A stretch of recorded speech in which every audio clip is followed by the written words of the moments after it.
ধরুন আপনি বহু বছর ধরে প্রবাসে আছেন। একাকিত্বে ক্লান্ত হয়ে গেছেন। প্রতিদিন মনে হয়, ইস! যদি পরিবারটা পাশে থাকতো। তখনই আসে সবচেয়ে বড় প্রশ্ন। কোন দেশে পরিবার আনা সহজ? আর পরিবার নিয়ে কোথায় ভালোভাবে থাকা যায়? সৌদি আরব নাকি মালয়েশিয়া? আজকের ভিডিওতে আমি আপনাদের জানাবো ২ দেশের নিয়মকানুন, খরচ, লাইফস্টাইল, শিক্ষা থেকে শুরু করে পরিবার আনার আসল বাস্তবতা। পরিবার আনার ভিসা ও আইনি শর্ত। সৌদি আরব। সৌদিতে পরিবার আনার জন্য ফ্যামিলি ভিসা বা ইকামা পর ডিপেন্ডেন্স লাগে। কিন্তু শর্ত হলো আপনি অবশ্যই হোয়াইট কালার জব করতে হবে। যেমন doctor, engineer, accountant, IT expert, শিক্ষক ইত্যাদি। যদি আপনি লেবার, ড্রাইভার বা ক্লিনার ভিসা থাকেন তবে পরিবার আনায় প্রায় অসম্ভব, অনেক জটিলতা আছে। তাছাড়া পরিবার ভিসার জন্য আপনার বেতন নির্দিষ্ট পরিমাণ হতে হয়, যেমন ৪,০০০ থেকে ৫,০০০ রিয়ালের উপরে হলে বেশি সুযোগ থাকে। মালয়েশিয়া। মালয়েশিয়ায় পরিবার আনার জন্য ডিপেন্ডেন্ট পাস রয়েছে। এখানে স্কিলড ওয়ার্কার বা প্রফেশনাল ভিসা থাকলে সহজে স্ত্রী ও সন্তানকে আনতে পারবেন।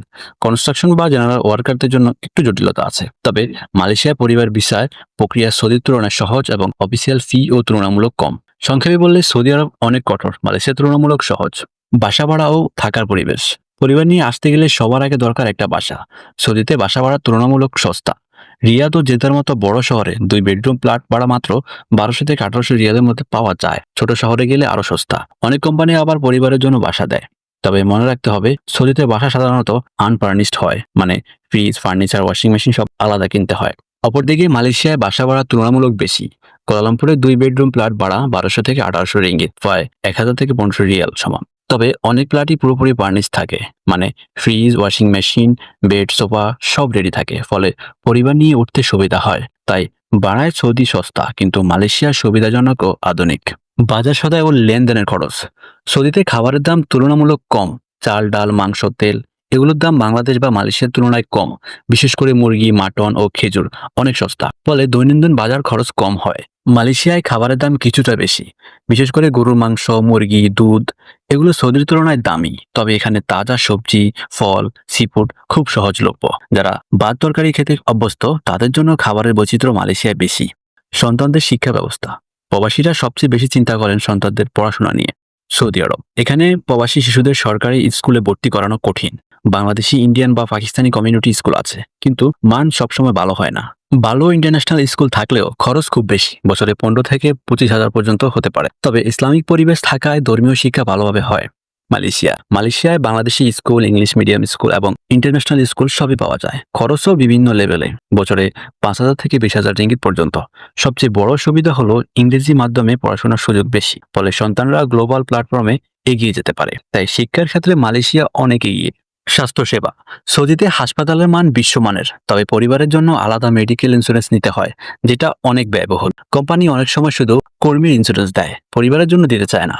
মালয়েশিয়ায় স্বাস্থ্যসেবা প্রাইভেট হসপিটালের মাধ্যমে সহজে পাওয়া যায়। সরকারি হাসপাতালেও চিকিৎসা সাশ্রয়ী, তবে এখানেও পরিবার আনলে ইন্স্যুরেন্স নিতে হয়। খরচ সৌদির চেয়ে কিছুটা বেশি হলেও চিকিৎসা পাওয়া যায় সহজে। সামাজিক পরিবেশ ও স্বাধীনতা। সৌদি আরব। এখানে পরিবার নিয়ে থাকলে ইসলামিক পরিবেশ বজায় রাখা সহজ। নামাজ, মসজিদ, রমজান সবকিছু খুব সুন্দরভাবে পালন করা যায়। তবে নারীদের স্বাধীনতা সীমিত। একসময় গার্ডিয়ান ছাড়া বের হওয়া যেত না, যদিও এখন কিছুটা শিথিল রয়েছে। শিশুদের খেলাধুলা ও সামাজিক কর্মকাণ্ডে অংশ নেওয়ার সুযোগ সীমিত। মালয়েশিয়া ইসলামিক পরিবেশ আছে, কিন্তু সামাজিক স্বাধীনতাও বেশি। মহিলারা সহজে বাইরে যেতে পারেন, চাকরি করতে পারেন। শিশুদের জন্য park, playground, library, cultural event অনেক কিছু আছে।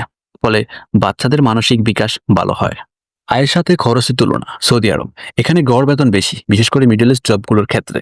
একজন প্রফেশনাল মাসে ৮,০০০ থেকে ১২,০০০ রিয়াল পর্যন্ত আয় করলে পরিবার নিয়ে ভালোভাবে থাকা সম্ভব। কিন্তু লো ইনকাম, যেমন ২,০০০ থেকে ৩,০০০ রিয়াল হলে পরিবার আনাটা কষ্টকর। মালয়েশিয়ায় গড় বেতন সৌদির চেয়ে কম। স্কিল জব করলে মাসে ৪,০০০ থেকে ৮,০০০ রিঙ্গিত আয় হয়। তবে খরচ বেশি হয়, সেভিংস কম হয়। ফলে পরিবার আনতে চাইলে ভালো বেতনের চাকরি থাকা জরুরি। নিরাপত্তা ও জীবনযাত্রা। সৌদি আরবের ক্রাইম রেট কম, আইন কানুন কঠোর। ফলে পরিবার নিয়ে নিরাপদে থাকা যায়। তবে সাংস্কৃতিক বিনোদন কম থাকায় বাচ্চারা কিছুটা বোরিং অনুভব করতে পারে। মালয়েশিয়ায় জীবনযাত্রা অনেক আধুনিক। Shopping mall, park, cinema hall, ভ্রমণ জায়গা, পরিবারের সাথে সময় কাটানোর প্রচুর সুযোগ আছে। তবে বড় শহরে ছোটখাটো ক্রাইম, যেমন চুরি, ব্যাগ ছিনতাই ঘটতে পারে, তাই সচেতন থাকতে হয়। সৌদি আরবের সুবিধা। আয় বেশি, খরচ কম, ইসলামিক পরিবেশ, নিরাপত্তা ভালো। এবং অসুবিধা: পরিবারে ভিসা পাওয়া কঠিন, শিক্ষা সীমিত, সামাজিক স্বাধীনতা কম। মালয়েশিয়ার সুবিধা: পরিবারের ভিসা সহজ, শিক্ষা মানসম্মত, সামাজিক স্বাধীনতা ও আধুনিক পরিবেশ, জীবনযাত্রা আরামদায়ক, অসুবিধা খরচ বেশি, বেতন ছুটির চেয়ে কম, সেভিংস কম হয়। তাহলে কোন দেশ পরিবার আনা ও পরিবার নিয়ে থাকা সহজ? যদি আপনার আয় বেশি হয় এবং আপনি চান সন্তান ইসলামিক পরিবেশে বড় হোক, তাহলে সৌদি আরব সেরা। কিন্তু যদি চান সন্তানকে মানসম্মত শিক্ষা, মাল্টিকালচারাল পরিবেশ ও আধুনিক লাইফস্টাইল দিতে, তাহলে মালয়েশিয়া হবে সবচেয়ে ভালো চয়েস। শেষ পর্যন্ত সিদ্ধান্ত আপনার। আয়, ভিসার ধরন এবং পরিবারের অগ্রাধিকারের উপর নির্ভর করবে। আপনার কি মনে হয়, সৌদি আরব নাকি মালয়েশিয়া?